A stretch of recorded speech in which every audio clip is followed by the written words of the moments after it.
I never expected to become a missionary. I was living in Canada, going to college, had a plan to become an economist, but took a gap year out and moved to West Africa. And one thing led to another, and I now live in Edinburgh and am a full-time missionary here.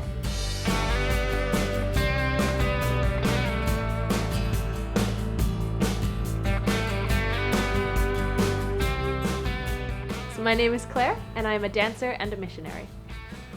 Yeah, there aren't many people in the world, I suppose, who can say they have my job being both a dancer and a missionary. The traditional, I suppose, model of missions and what a lot of people think of is, people would leave Europe or North America and move somewhere in Africa and join a tribe and slowly start, learning the language and eating their food and joining in their customs and traditions, all to learn how to better relate to the people there and to learn how to share the good news of Jesus in a way that would make sense. And so actually that's what I'm doing in the dance industry. So as a professional dancer, I'm getting jobs in the dance world, but I'm also kind of learning the culture and relating to people and learning the language that we speak in the dance world and relating to people in that level. And through that, and through the fact that I understand the struggles and heartbreak and challenges of being a dancer, I can understand better how to bring Jesus into those situations.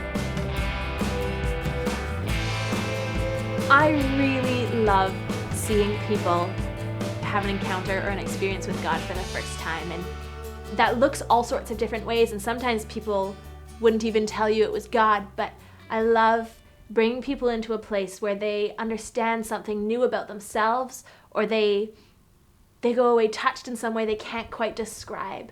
So one of the things I do often during the summers is go out and take my dance on the streets and street perform, essentially.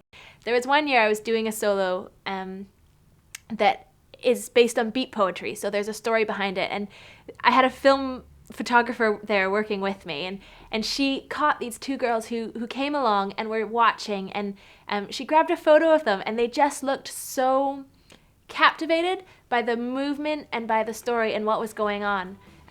You could tell they really went away quite touched and mulling over new ideas.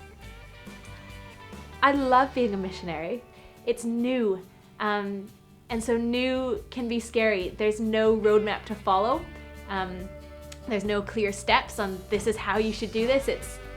I call it pioneering, and it's completely fresh. And so some days I wake up really, really excited, and other days I wake up and I'm just like, I have no idea how to move from point A to point B, but I do know this is exactly what I'm meant to be doing.